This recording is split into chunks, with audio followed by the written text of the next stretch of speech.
नंदी एक बड़े घर की बेटी है, परंतु जहाँ उसका विवाह होता है वह घर उसके मायके जैसा नहीं होता। वह घर के हिसाब से अपने आप को ढाल लेती है बिना किसी शिकायत के।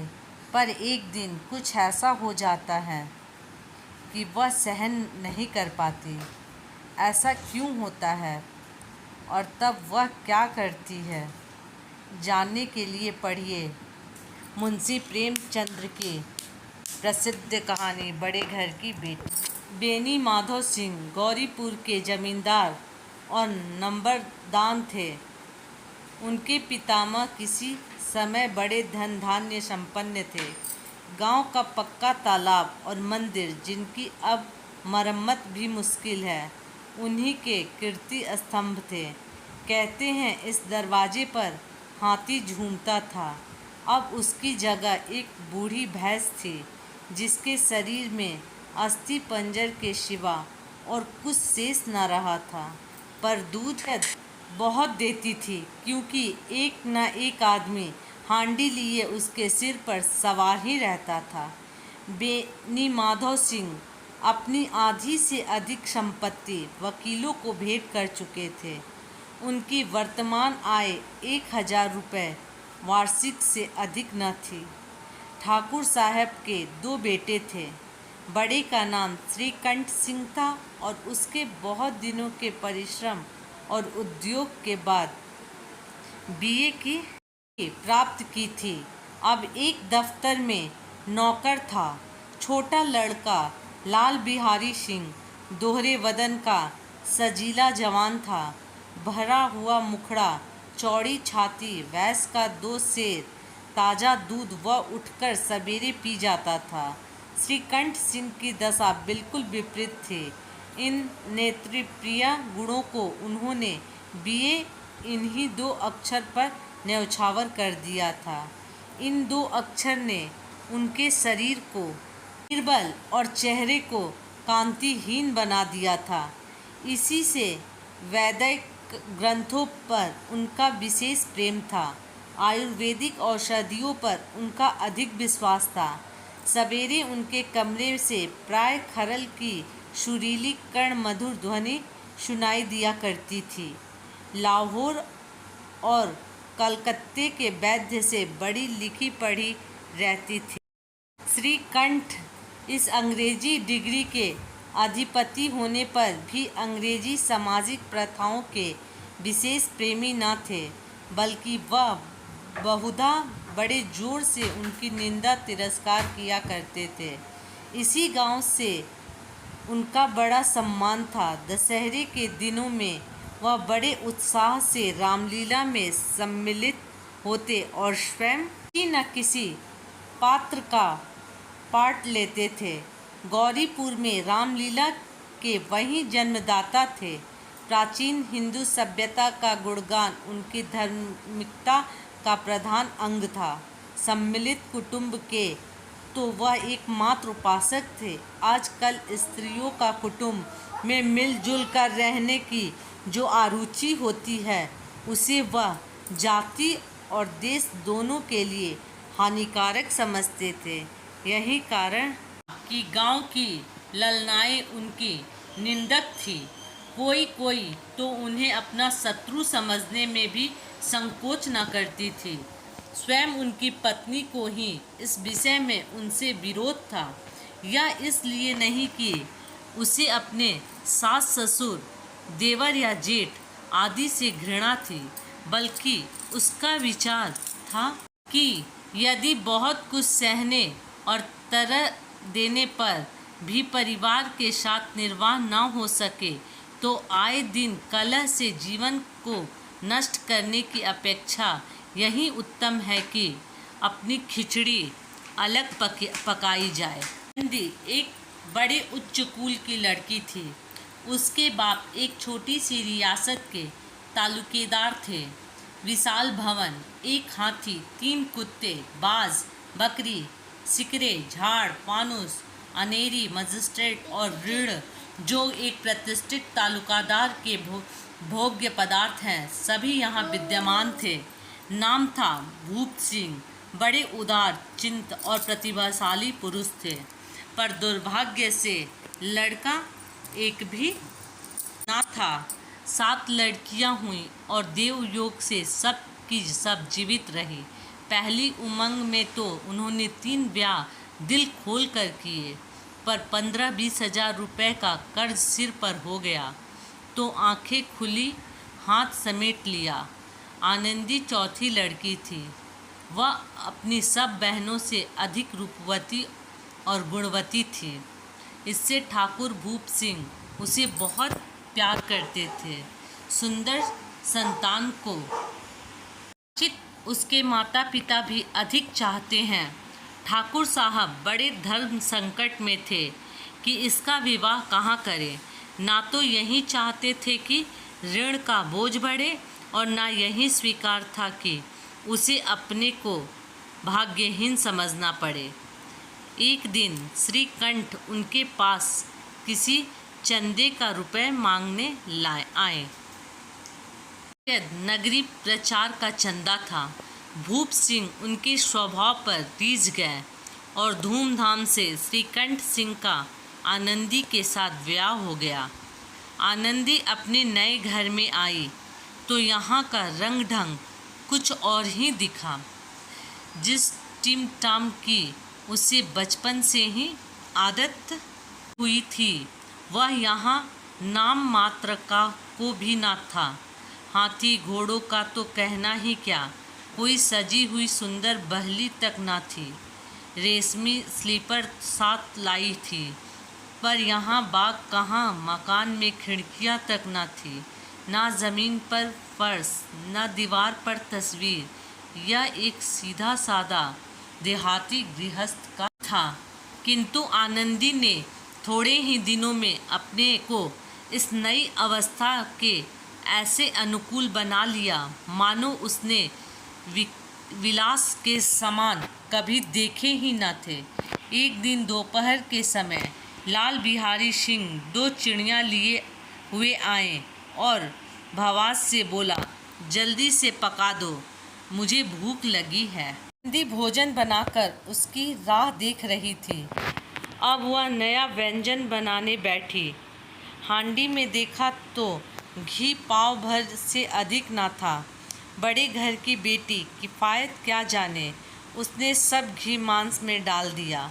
लाल बिहारी खाने बैठा तो दाल में घी ना था। बोला, दाल में घी क्यों नहीं छोड़ा? आनंदी ने कहा, घी सब मांस में पड़ गया। लाल बिहारी जोर से बोला, अभी परसों घी आया है, इतना जल्द उठ गया? आनंदी ने उत्तर दिया, आज तो कुल पाव भर रहा होगा, वह सब मैंने मांस में डाल दिया। जिस तरह सूखी लकड़ी जल्दी से जल उठती है, उसी तरह क्षुधा से बावला मनुष्य जरा जरा सी बात पर तिनक जाता है। लाल बिहारी को भवास की यह ठिठाई बहुत बुरी मालूम हुई। तिनक कर बोला, मायके में तो चाहे घी की नदी बहाती हो। स्त्रियाँ गाली सह लेती हैं, मार भी सह लेती हैं, पर मायके की निंदा उनसे नहीं सही जाती। आनंदी मुंह फेर कर बोली, हाथी मरा भी तो 9 लाख का होकर इतना घी नित्य नाई कहार खा जाते हैं। लाल बिहारी जल गया, थाली उठाकर पटक दी और बोला, जी चाहता है जीभ पकड़कर खींच लूं। किसी को भी क्रोध आ गया, मुंह लाल हो गया।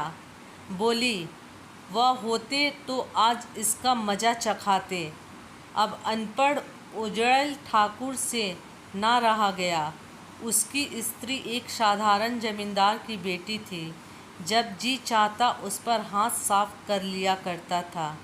खड़ाऊँ उठाकर आनंदी की ओर जोर से फेंकी और बोला, जिसके गुमान पर भूली हुई हो उसे भी देखूंगा और तुम्हें भी। ने हाथ से खड़ाऊ रोकी, सिर बच गया, पर उंगली में बड़ी चोट आई। क्रोध के मारे हवा से हिलते पत्ते की भांति कांपती हुई अपने कमरे में आकर खड़ी हो गई। स्त्री का बल और साहस, मान और मर्यादा पति तक है। उसे अपने पति के ही बल और पुरुषत्व का घमंड होता है। आनंदी खून का घूंट पीकर रह गई। श्रीकांत सिंह शनिवार को घर आया करते थे। बृहस्पति को यह घटना हुई थी।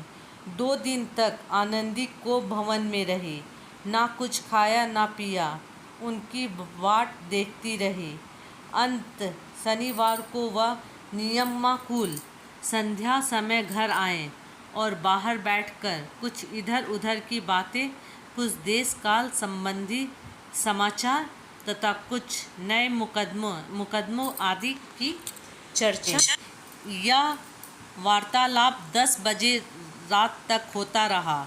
गांव के भद्र पुरुषों को इन बातों में ऐसा आनंद मिलता था कि खाने पीने की भी सुधि न रहती थी। श्रीकंठ को पिंड छूट मुश्किल हो जाता था। ये दोनों 3 घंटे आनंदी ने बड़े कष्ट से काटे। किसी तरह भोजन का समय आया, पंचायत उठी, एकांत हुआ तो लाल बिहारी ने कहा, भैया आप भाभी को समझा दीजिएगा कि मुंह संभाल कर बातचीत किया करे, नहीं तो एक दिन अनर्थ हो जाएगा। बेनी माधव सिंह ने बेटे की ओर साक्षी दी। हाँ, बहू बेटियों का यह स्वभाव अच्छा नहीं कि मर्दों के मुंह लगे। लाल बिहारी वह बड़े घर की बेटी है, तो हम भी कोई कुर्मी का हार नहीं है। कंठ ने चिंतित स्वर से पूछा, आखिर बात क्या हुई? लाल बिहारी ने कहा, कुछ भी नहीं, यूँ ही आप उलझ पड़ी। मौके के सामने हम लोगों को कुछ समझती ही नहीं। श्रीकंठ खा पीकर आनंदी के पास गए। वह भरी बैठी थी। यह हजरत भी कुछ तीखे थे। आनंदी ने पूछा, चित्त तो प्रसन्न है? श्रीकंठ बोले, बहुत प्रसन्न है, पर तुमने आजकल घर में यह क्या उपद्रव मचा रखा है? आनंदी की त्योरियों पर बल पड़ गए। झुलझुलाहट के मारे बदन में ज्वाला सी दहक उठी। बोली, जिसने तुमसे यह आग लगाई है उसे पाँव मुँह झुलस दूँ। श्रीकंठ, इतनी गर्म क्यों होती हो? बात तो कहो। आनंदी, क्या कहूँ? यह मेरे भाग्य का फेरा है, नहीं तो गंवार छोकरा जिसको चपरासीगिरी करने का भी सहूर नहीं, मुझे खड़ाऊ से मारकर यूँ न अकड़ता। श्रीकंठ, सब हाल साफ साफ कहो। मालूम हो, मुझे तो कुछ पता नहीं। आनंदी, परसों तुम्हारे लाडले भाई ने मुझसे मांस पकाने को कहा। घी हांडी में पाव भर से अधिक न था। वह सब मैंने मांस में डाल दिया। जब खाने बैठा तो कहने लगा, दाल में घी क्यों नहीं है? बस इसी पर मेरे मायके को बुरा भला कहने लगा। मुझसे रहा न गया। मैंने कहा कि वहाँ ना घी तो नाई कहाँ खा जाते हैं और किसी को जान भी नहीं पड़ता। बस इतनी सी बात पर इस अन्यायी ने मुझ पर खड़ाऊ फेंक मारी। यदि हाथ से ना रोका तो सिर फट जाए। उसी से पूछो, मैंने जो कुछ कहा है वह सच है या झूठ? श्रीकंठ की आंखें लाल हो गईं। बोले, यहाँ तक हो गया? इस छोकरे का यह साहस! स्त्रियों के स्वभाव अनुसार रोने लगी, क्योंकि आंसू उनकी पलकों पर रहते हैं। श्रीकंठ बड़े धैर्यवान और शांति पुरुष थे। उन्हें कदाचित ही कभी क्रोध आता था। स्त्रियों के आंसू पुरुषों की क्रोध अग्नि भड़काने में तेल का काम कर देते हैं। रात भर करवटें बदलते रहें, उनगिने के कारण पलक तक नहीं झपकी। प्रातःकाल अपने बाप के पास जाकर बोले, दादा, अब इस घर में मेरा निर्वाह न होगा। तरह की विद्रोहपूर्ण बातें कहने पर श्रीकंठ ने कितनी ही बार अपने कई मित्रों को आड़े हाथ लिया था, परंतु दुर्भाग्य आज उन्हें स्वयं वे ही बात अपने मुंह से कहनी पड़ी। दूसरों का उपदेश देना भी कितना सहज है। बेनी माधव सिंह घबरा उठे और बोले, क्यों श्रीकंठ? इसलिए कि मुझे भी अपनी मान प्रतिष्ठा का विचार है। आपके घर में अब अन्याय और हठ का प्रकोप हो रहा है। जिनको बड़ों का आदर सम्मान करना चाहिए वे उनके सिर चढ़ते हैं। मैं दूसरे का नौकर ठहरा घर पर रहता नहीं। यहाँ मेरे पीछे स्त्री पर खड़ाऊँ और जूतों की बौछार होती है। कड़ी बात तक चिंता नहीं, कोई एक की दो कह ले, वहाँ तक मैं सह सकता हूँ, किंतु यह कदापि नहीं सह सकता कि मेरे ऊपर लात घूसे पड़े और मैं दम ना मारूं। बेनी माधव सिंह कुछ जवाब न दे सके। श्रीकंठ सदैव उनका आदर करते थे। उनके ऐसे तेवर देखकर बूढ़ा ठाकुर अवाक रह गया। केवल इतना ही बोला, बेटा तुम बुद्धिमान होकर ऐसी बातें करते हो। स्त्रियां इस तरह घर का नाश कर देती हैं। उनको बहुत सिर चढ़ाना अच्छा नहीं। इतना मैं जानता हूँ, आपके आशीर्वाद से ऐसा मूर्ख नहीं हूँ। आप स्वयं जानते हैं कि मेरे ही समझने बूझने से इस गांव में कई घर संभल गए, पर जिस स्त्री की मान प्रतिष्ठा का ईश्वर के दरबार में उत्तरदाता हूँ, उसके प्रति ऐसा घोर अन्याय और पशुवत व्यवहार मुझे असह्य है। आप सच मानिए, मेरे लिए यही कुछ कम नहीं कि लाल बिहारी कुछ दंड नहीं होता। आप बेनी माधव सिंह भी गरमाए, ऐसी बातें और न सुन सके। बोले, लाल बिहारी तुम्हारा भाई है, उससे जब कभी भूल चूक हो उसके कान पकड़ो। लेकिन श्रीकंठ लाल बिहारी को मैं अब अपना भाई नहीं समझता। बेनी माधव सिंह स्त्री के पीछे श्रीकंठ जी नहीं, उसकी क्रूरता और अविवेक के कारण। दोनों कुछ देर चुप रहे। ठाकुर साहब लड़के का क्रोध शांत करना चाहते थे, लेकिन यह नहीं स्वीकार करना चाहते थे कि लाल बिहारी ने कोई अनुचित काम किया है। इस बीच में गांव के और कई सज्जन हुक्के चिलम के बहाने वहां आ बैठे। कई स्त्रियों ने जब यह सुना कि श्रीकंठ पत्नी के पीछे से लड़ने को तैयार हैं, तो उन्हें बड़ा हर्ष हुआ। दोनों पक्षों की मधुर वाणियाँ सुनने के लिए उनकी आत्माएं तिलमिलाने लगीं। गांव में कुछ ऐसी कुटिल मनुष्य भी थे जो इस कुल की नीतिपूर्ण गति पर मन ही मन जलते थे।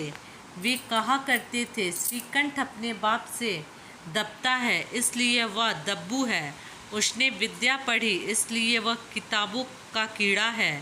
बेनी माधव सिंह उसकी सलाह के बिना कोई काम करते, यह उनकी मूर्खता है। इन महानुभावों की शुभकामनाएं आज पूरी होती दिखाई दी। कोई हुक्का पीने के बहाने और कोई लगान की रसीद दिखाने आकर बैठ गया। बेनी माधव सिंह पुराने आदमी थे, इन भावों को ताड़ गए। उन्होंने निश्चय किया, चाहे कुछ ही क्यों ना हो, इन द्रोहियों को ताली बजाने का अवसर ना दूंगा। तुरंत कोमल शब्दों में, बेटा मैं तुमसे बाहर नहीं हूँ, तुम्हारा जो जी चाहे करो। अब तो लड़के से अपराध हो गया। इलाहाबाद का अनुभव रहित झल्लाया हुआ ग्रेजुएट इस बात को ना समझ सका। उसे डेबेटिंग क्लब में अपनी बात पर आ अड़ने की आदत थी। इन हथकंडों की उसे क्या खबर। बाप ने जिस मतलब से बात पलटी थी वह उसकी समझ में ना आया।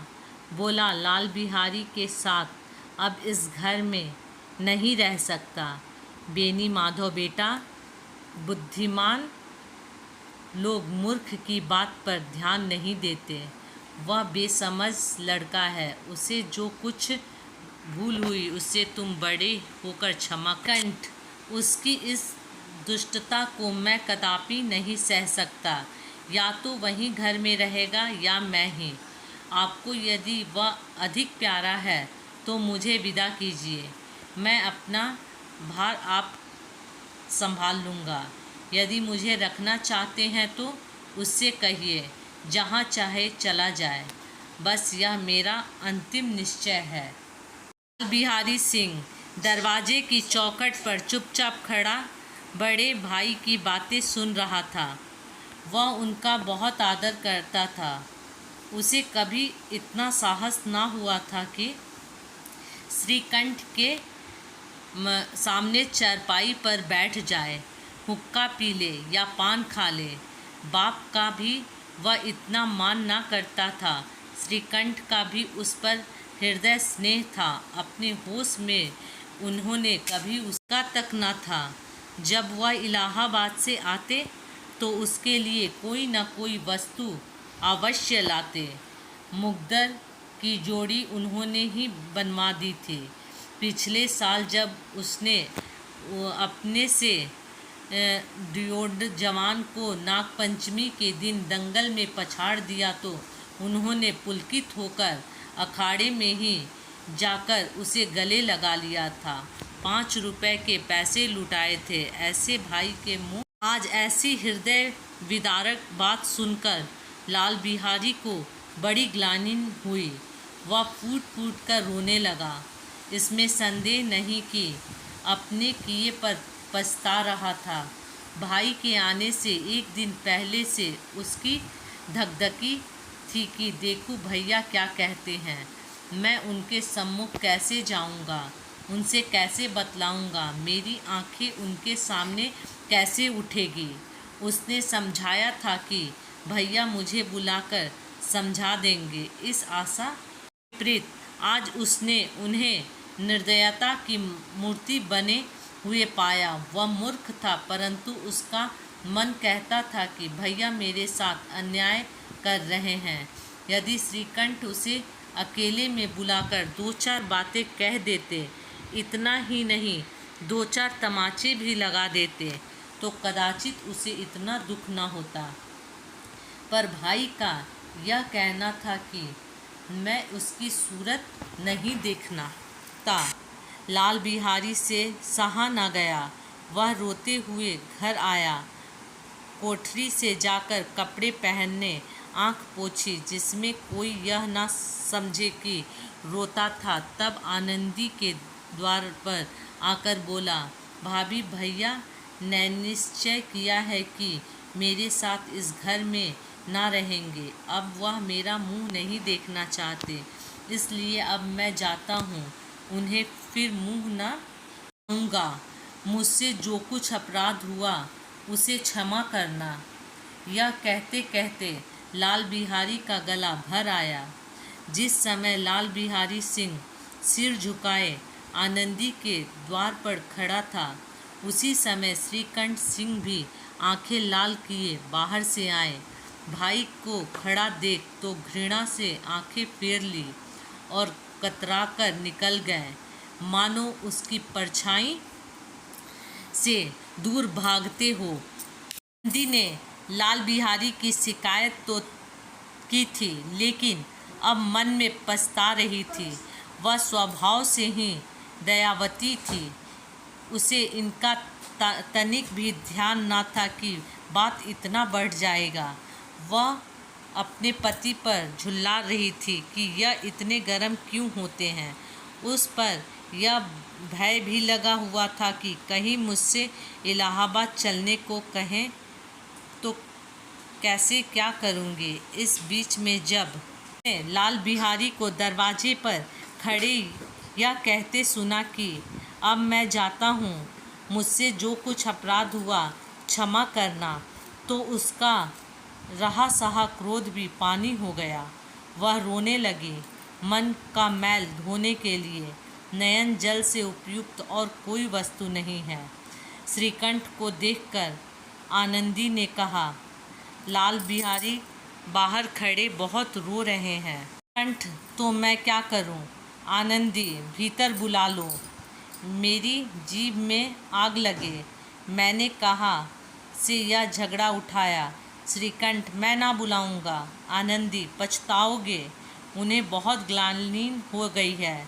ऐसा ना कहो, कहीं चल दे।